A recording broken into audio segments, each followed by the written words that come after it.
what you're going to see today can be very, very disturbing, as I said, but please do not despair, because there's still hope.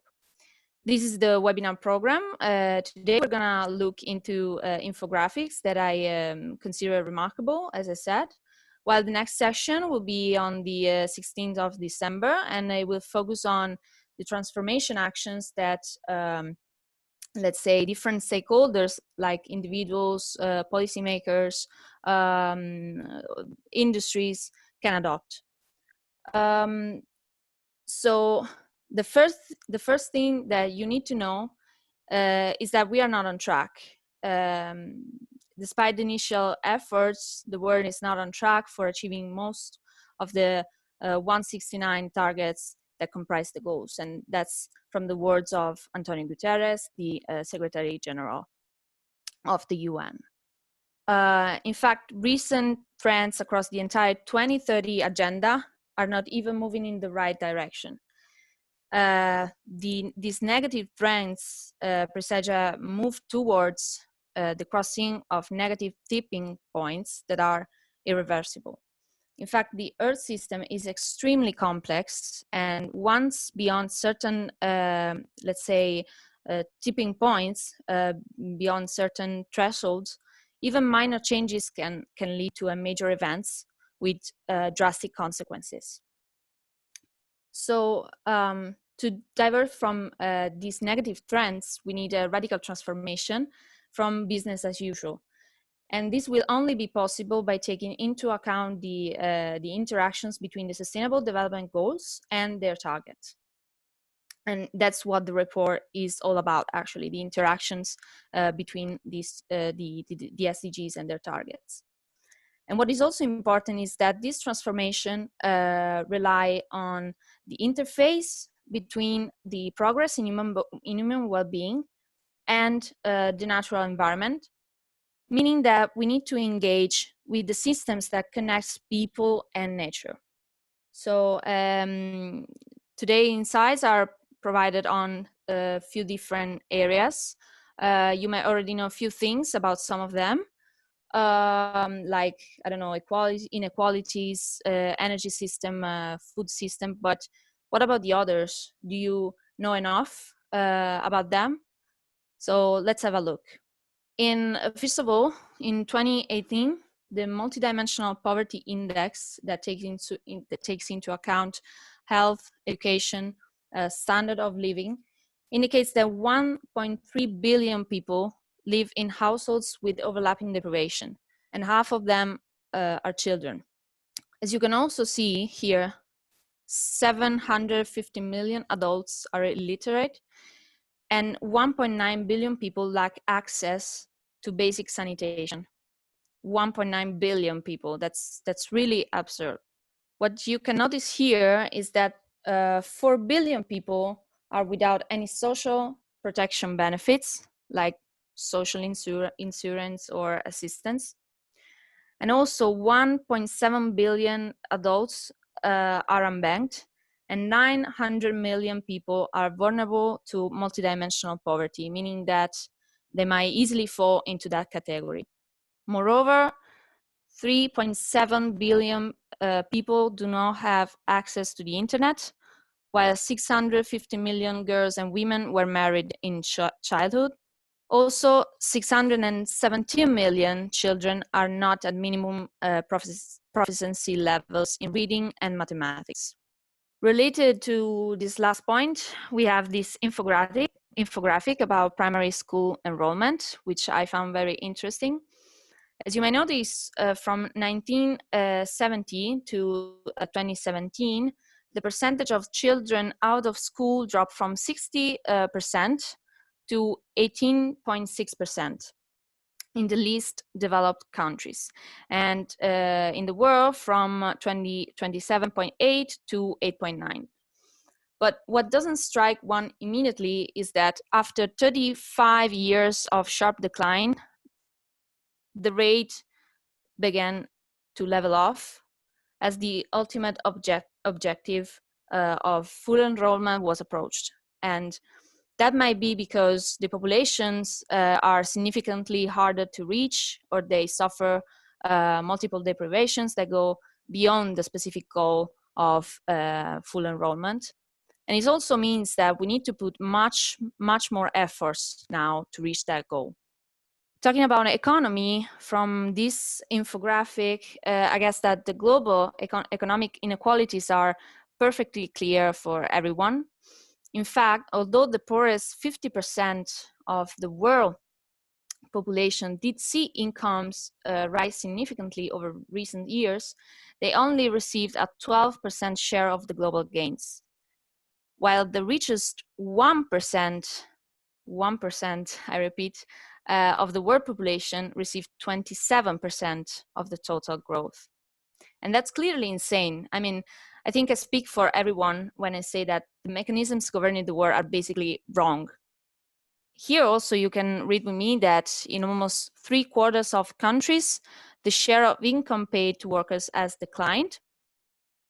On average, women continue to be paid approximately 20% less than men. And also 20% of workers in low and middle income countries live in extreme or moderate poverty. What's interesting here from this infographic is that since 2000, more than 20 countries around the world have reduced the annual greenhouse gas emissions while growing their economies, meaning that it's possible to decouple the economic growth from the environmental impact. Also, in 2018, the revenues from carbon taxes increased from $33 billion in 2017 to $44 billion. And there's also a provision here about the expected increase of primary material use from 89 gigatons to 167 gigatons by 2060. And that's a huge increase. So even if one may argue that the GDP is not the right indicator for the human well-being, here's one infographic showing that the economic growth can be decoupled from the environmental impact. In fact, initially, per capita carbon emissions, as you can see here, rose roughly in parallel with the GDP per capita. Then they level off, you can see clearly here, only to start rising again from the beginning of the millennium together. This means that decoupling is possible, and we have to strive to reach it, because you can also see from this slide that more than 20 countries have reduced, as I said, the greenhouse gas emissions while growing their economies. So it is possible. And one successful approach to have this decoupling is circular economy, for instance. And the benefits of using circular economy is the minimization of pollution, climate emission, waste, and the use of raw materials. Also, the preservation of natural systems and the employment of new opportunities, for instance. Getting back to inequalities, it is reported that the least developed countries are home to 12% of the global population, but account for only 2% of the global GDP. Moreover, 1 billion people, 15% of the world population, experience some form of disability. And in my personal opinion, this is not fair. We absolutely need to change things, because this fact here means that our communities and economies are not built on equality and inclusion for people with some form of disability. About gender inequality, a very well-known problem, I would say, data indicate that women spend about 3 times as many hours in unpaid work as men. Labor force participation rates in paid work are lower for women than for men, as you can see from this graph. And furthermore, opportunities for women and girls are terribly limited by norms such as childhood marriage, female genital mutilation, and the threat of physical and/or sexual violence. Talking now about food system, it is estimated that more than 820 million people are still hungry. At the same time, though, it is estimated that 2 billion adults are overweight, as are 40 million children under 5 years of age. Can you imagine? I mean, with 1/3 of all food produced either lost or wasted, 2 billion adults are overweight, and close to 1 billion people are still undernourished. I guess that these are, let's say, hard numbers to digest, but yeah, that's reality. Billions of hectares of land have already been degraded, and an additional 12 million hectares of land are likely to become unusable for food production every year. In fact, agriculture is responsible for 80% of the global deforestation, and also agriculture accounts for 70% of freshwater use. When all the emissions associated with the global food system are considered, they account for more than 19 to 29% of the total greenhouse gas emissions. And this percentage could rise by as much as 87%, if production is simply increased to meet the demands of the global population that is expected to be in 2050. And of course, this scenario is totally incompatible with the Paris Agreement and the 2030 agenda. In this slide, you can see that the impact of the use of the impact of the use of the nitrogen fertilizers.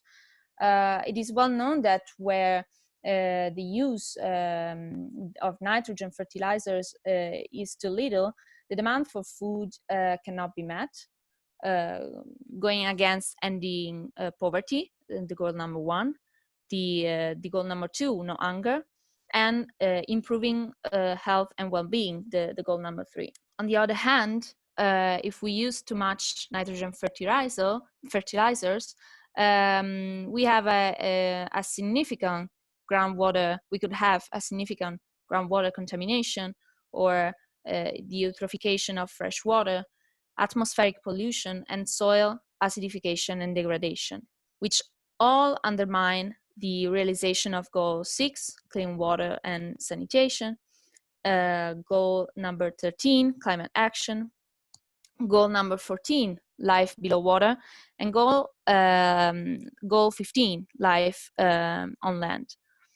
The key then to overall good nitrogen fertilizer management is balance, that is applying sufficient nitrogen fertilizer to meet the demand for food, while ensuring sustainability for the future generation. In this slide, you can see the impact of specific selected proteins on the environment. As you may notice, beef and lamb, both for the greenhouse gas emissions and land use, are the ones that contribute the most, followed by cheese, chicken. And our diet, this is something that we need to change, right? It doesn't mean that we all need to turn vegan or vegetarian, because even a small change can make a difference, right? So an example, I saw this suggestion this morning. So trying to have a plant-based diet during weekdays and eating meat or fish during the weekend. So it is not a drastic change. You can still eat meat or fish, but you slightly change what you're eating, right? And that could be an easy start. So why don't we try starting tomorrow? Let's think about it, right? Talking about energy, it is estimated that close to 1 billion people don't have access to electricity yet, and that 3 billion people still cook by burning polluting fuels, which causes an estimated 3.8 million premature deaths each year by burning these polluting fuels. 70% 80% of global greenhouse gas emissions come from fossil fuels used for electricity, heat production, and transport. The energy consumption per capita over the last 50 years increased from 1 to 3 to 1 to 9 tons of oil equivalent. And industrial average consumption is 3 to 4 times higher in developed countries. The amount, though, of renewable energy increased by 5.4% on average annually over the past decade. But the demand for energy is expected to increase by 25% in 2040. And according to the International Agency, if annual investment in renewables does not at least double and continues at the current pace, the fossil fuels will retain a predominant role in supplying up to 78% of total energy in 2030, and a similar share even in 2050, of course. And this is why we need to improve the global energy intensity by 2.7% annually. Thanks to this graph, it's a really interesting graph. You can clearly see how human activities after the Industrial Revolution have had and still have an enormous impact on climate change. And that's really frightening, right? I mean, you can see the curve here. In fact, the total sea level change, is about 60 millimeters since 1993, which may sound a ridiculous increase, but if you consider that water covers 71% of the Earth, this becomes a much more significant number, right? And you can also see that the global temperature change from pre-industrial period, it's about 1 degree.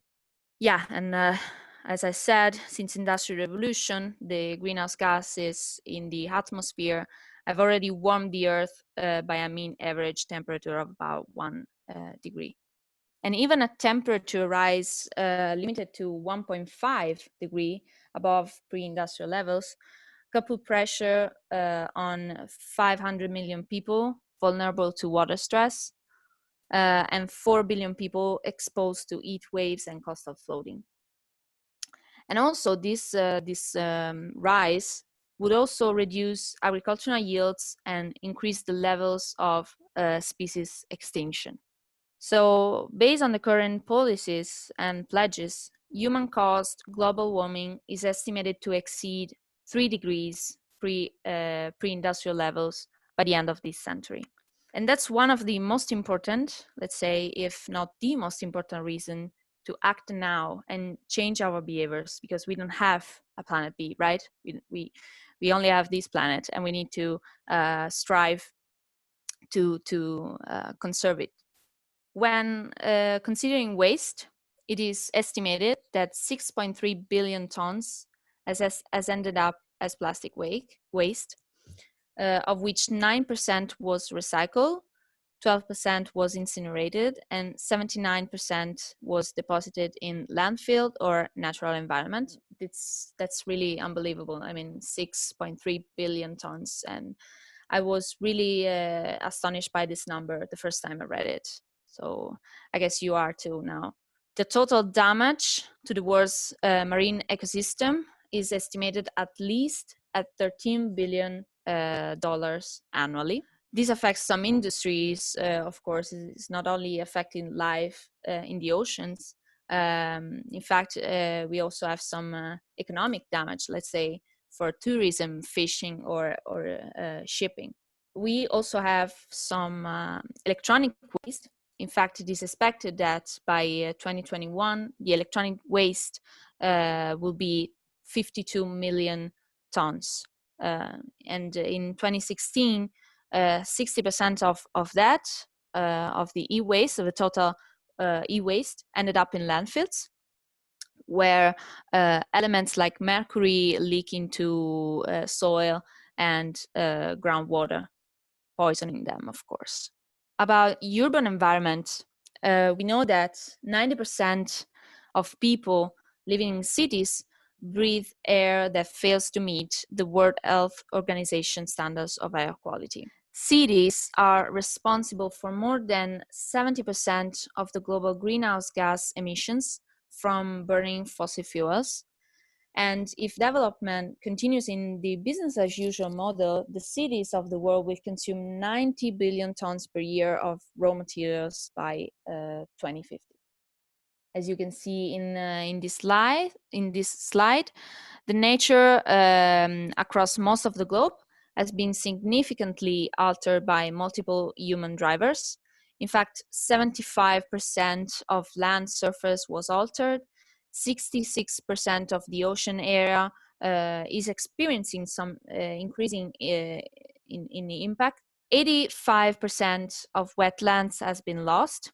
And also the forest lost is equivalent to the size of South Africa. Also, it is expected that by 2025, 1.8 billion people will experience absolute water scarcity, and that 2/3 of the world's population will be living in water stress conditions. So in here you can see a graph about biodiversity loss. And as pointed out in the 2019 Global Assessment Report by IPBES, nearly 1 million species already face extinction. And what is really, let's say, frightening is that many pollinating species have declined in abundance, and this threatens the production, the food production, because we know that pollinators are crucial for our food crops. So it is expected, it is estimated that 70% of our food crops are now at risk. And as it was for the climate change, these are the direct human drivers for biodiversity loss.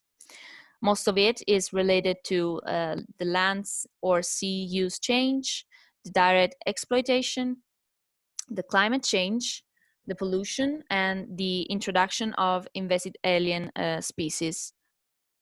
And this one, let's say it's a recap of what has been said so far. We talked about biodiversity, about the fact that 75% of our crops are at risk due to loss of pollinators. We talk about atmosphere. We talk about the air pollution. We talk about the ocean, the impact that the negative impact on the oceans. And we also talk about the land use, especially related to agriculture. And as you can imagine, the protection and conservation of these global commons are, let's say, fundamental for human survival. As I said before, it's our planet will be just fine. It's humanity that needs to survive, right? As we don't have a planet B. So, do you think that these problems are too big for you to do something about? Don't despair, as I said at the beginning, because there's hope. To learn more on how you can do something about it, join our second session about the transformation actions on December 16th. I want to conclude this session by reporting a sentence from Professor Muhammad Yunus as an incentive for you to start changing locally. You don't have to change your country, you just have to change your neighborhood. Talking a little about what we do at Impactr, just so you can be informed. We also aim to create localized Impactr X cells all over the world that multiply our overall reach and impact. In fact, by bringing together localized groups to create exchange of knowledge, we can generate actions, tangible actions, and relevant outcomes for local communities and society overall. Therefore, we want to encourage everyone to be able to get involved or organize an Impactr X session in their local community. And you can find out more on our website. You can also take a look at our Impactr TV, where you can find the 3-part interview series, United Behind the Science, where we interviewed Professor Catherine Richardson. And don't forget the launching of our Impactr app in January, available first on the Apple Store and soon after for Android devices. If you want to know more about the status of the world, we're planning monthly webinars aligned with the SDGs planning calendar for 2020. So for instance, in March, where we have the International Women's Day, you will be able to attend a webinar regarding gender equality and so on. So stay tuned.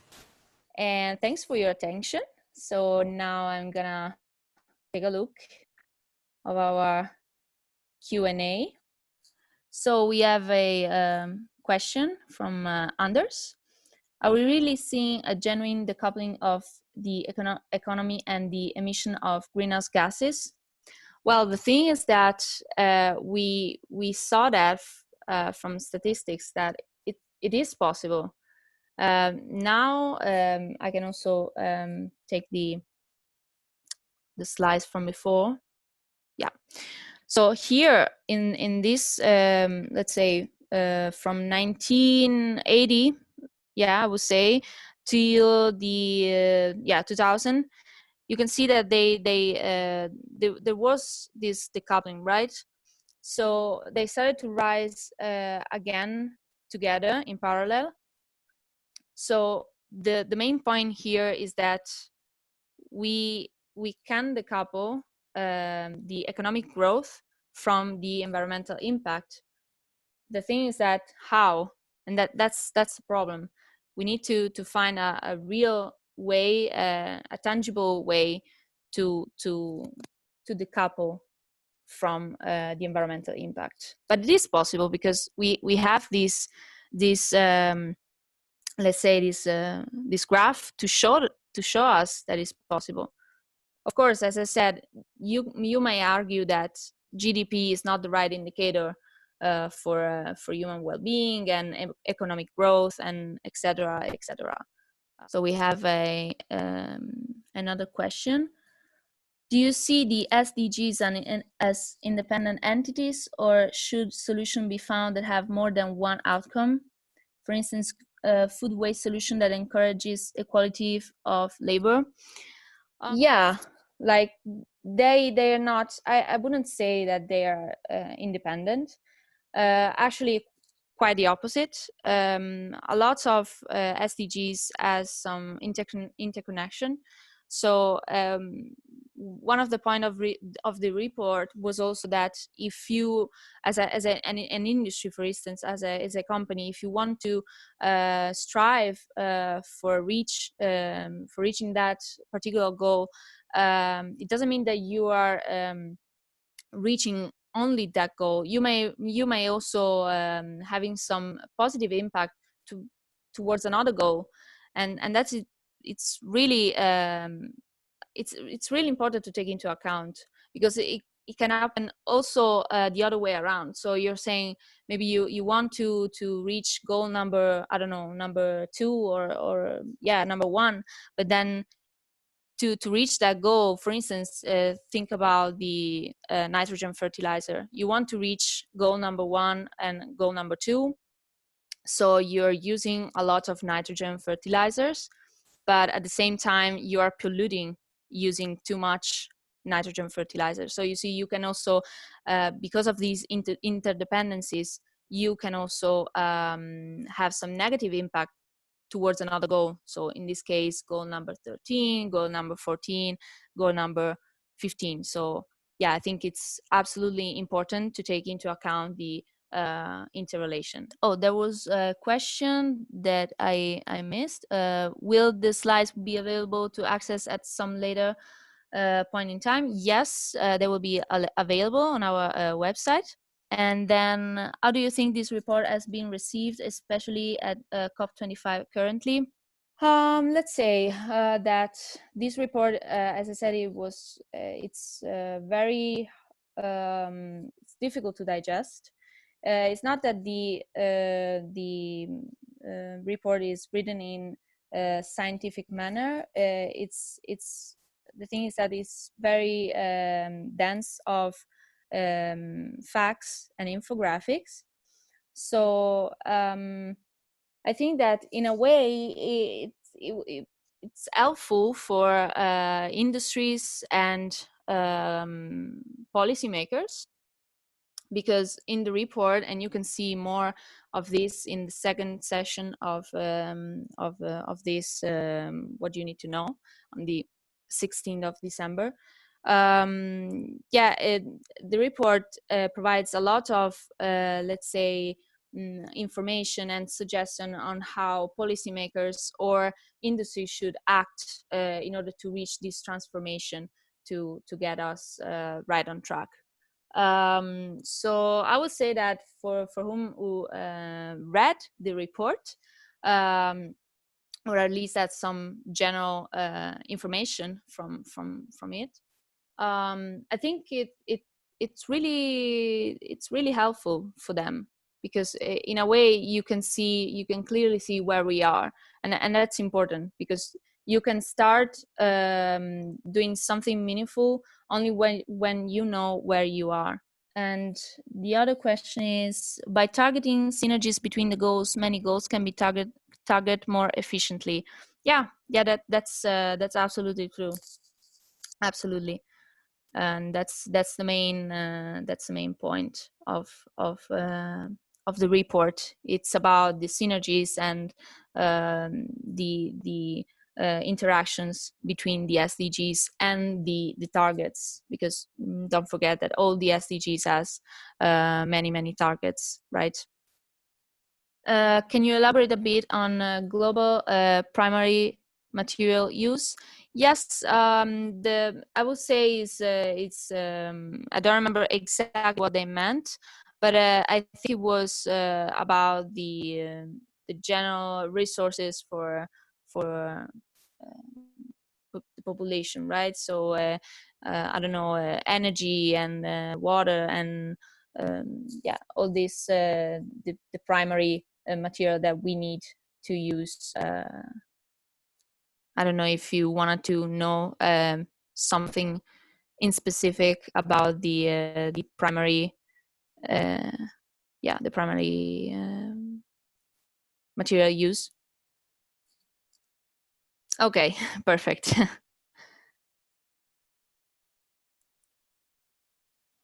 Yeah, I think it was mostly about the energy and general resources used by the land, for instance. Yeah. Oh, thank you so much for your time. Actually, that's it was amazing. It was my first time for this kind of things. It was my first webinar, so I hope I was good enough, let's say. And I hope to see you on the second part of the webinar, so you will get to know more about the action that you as a company, or if you have a company, or you as an individual can have regarding these particular areas. So yeah, thank you thank you so much. I see a lot of comments here, so thank you. Have a good night. Thank you so much again.